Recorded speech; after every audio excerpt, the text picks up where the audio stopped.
Hello সবাইকে, আশা করি সবাই ভালো আছেন।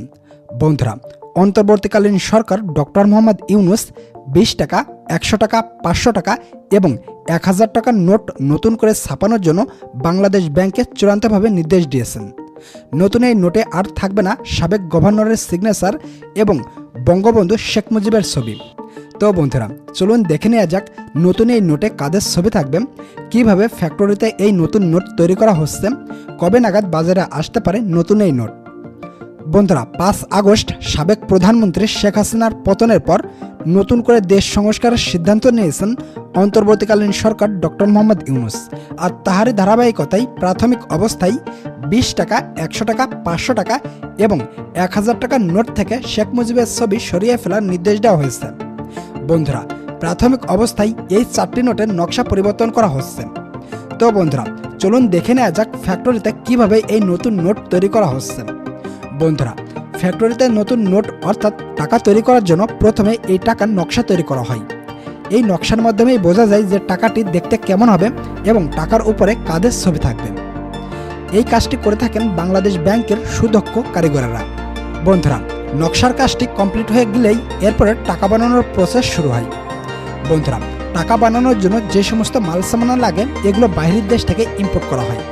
বন্ধুরা, এখন আপনারা ভিডিওতে যে বান্ডেলগুলো দেখতে পাচ্ছেন এর ভিতরে হচ্ছে তুলা। এই তুলাগুলো বিদেশ থেকে নিয়ে আসা হয়েছে। এই তুলাগুলোর সাহায্যেই এখন টাকা বানানো হবে। চলুন আমরা ধাপে ধাপে দেখি কিভাবে তুলার সাহায্যে টাকা বানানো হয়। বন্ধুরা, এই তুলাগুলোকে একটি ডিজিটাল মেশিনের সাহায্যে একেবারে টুকরো টুকরো অর্থাৎ একেবারে মসৃণ করে ফেলা হয়। এরপর ওই টুকরো টুকরো তুলাগুলোকে একটি ড্রামের ভিতরে দিয়ে তার ভিতরে পানি দিয়ে খানিকক্ষণ এটিকে ভালোভাবে মিশিয়ে নেওয়া হয়। মিশানো হয়ে গেলে এই তুলাগুলোকে আর একটি মেশিনের ভিতরে দেওয়া হয়। এই মেশিনটি এই তুলাগুলোকে চাপ প্রয়োগ করে সেটিকে কাগজে পরিণত করে। বন্ধুরা, আপনারা তো এখন জানতেই পারলেন যে এই তুলাগুলো দিয়ে মূলত কাগজ তৈরি করা হয়। বন্ধুরা, এই কাগজগুলো দিয়ে খুব সুন্দর করে একটি বান্ডেল তৈরি করা হয়। এরপর টাকা বানানোর জন্য পরবর্তী ধাপে এই বান্ডেলটিকে পাঠিয়ে দেওয়া হয়। এখানে আসার পর বান্ডেলটিকে একটি ডিজিটাল মেশিনের সাহায্যে নির্দিষ্ট মাপে কাটিং করা হয়। এরপর ছোট ছোট বান্ডেলগুলোকে একটি ডিজিটাল প্রিন্টিং মেশিনের মধ্যে ঢুকিয়ে দেওয়া হয়। বন্ধুরা, আমরা যা টাকার উপরে বিভিন্ন দেশের প্রধানমন্ত্রীদের লোগোযুক্ত ছবি দেখতে পাই, প্রথমেই এই কাগজের উপরে এই প্রিন্টিং মেশিনের সাহায্যে সেই লোগোটি বসানো হয়। আর এটি করা হয় সম্পূর্ণ একটি অটোমেটিক ডিজিটাল মেশিনের সাহায্যে। এরপর কোয়ালিটি ইন্সপেক্টর এটিকে ভালোভাবে চেক করে দেখেন যে লোগোটির সবকিছু ঠিকঠাক আছে কিনা। যদি সবকিছু ঠিকঠাক থাকে তাহলে এটিকে পরবর্তীতে পাঠিয়ে দেওয়া হয়। এরপর বন্ধুরা, আমরা টাকার উপরে যে জিলজিলা স্টিকারটি দেখতে পাই সেটা এই ধাপে লাগানো হয়। আপনারা দেখতেই পারছেন একটি ডিজিটাল মেশিনের সাহায্যে কিভাবে জিলজিলা স্টিকারটি এই টাকার উপরে লাগানো হচ্ছে। এটা লাগানো কমপ্লিট হয়ে গেলেই এটিকে আবারও পরবর্তী ধাপে প্রিন্টিংয়ের জন্য পাঠিয়ে দেওয়া হয়। এখানে অনেকগুলো ওয়ার্কার ম্যানুয়ালি কাগজগুলোকে প্রিন্টিংয়ের ভিতর ঢুকিয়ে দেয়। প্রথমে অফসাইড প্রিন্ট করা হয়। বন্ধুরা, আপনারা দেখতে পারছেন 5 ইউরোর একটি নোট প্রিন্ট করার জন্য এখানে কালি দেওয়া হচ্ছে। টাকার কালার কেমন হবে সেই মোতাবেক এইখানে কালার দেওয়া হয়। কালার দেওয়া কমপ্লিট হয়ে গেলেই এরপর প্রিন্টিং শুরু করা হয়। বন্ধুরা, টাকাকে 3টি ধাপে প্রিন্টিং করা হয়।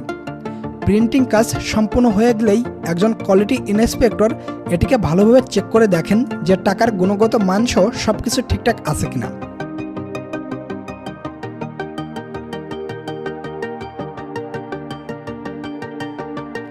যদি সবকিছু ঠিকঠাক থাকে তাহলে এটিকে পরবর্তীতে কাটিং সেকশনে পাঠিয়ে দেওয়া হয়।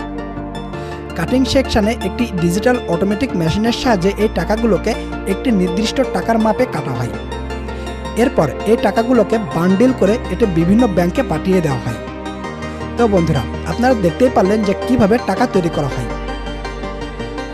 এখন আসা যাক ভিডিওর মূল টপিকে, যে নতুন টাকায় শেখ মুজিবের পরিবর্তে কাদের ছবি থাকতে পারে এবং কবে নাগাদ এই নতুন টাকা মার্কেটে আসতে পারে।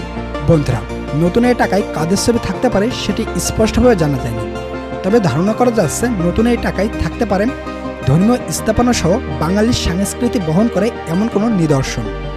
এছাড়াও নতুন এই টাকাটি বাজারে আসতে পারে আগামী কোরবানি ঈদের আগে। তো বন্ধুরা, এই ছিল আমাদের আজকের ভিডিওটি যদি ভালো লাগে তাহলে একটি লাইক করবেন। ধন্যবাদ।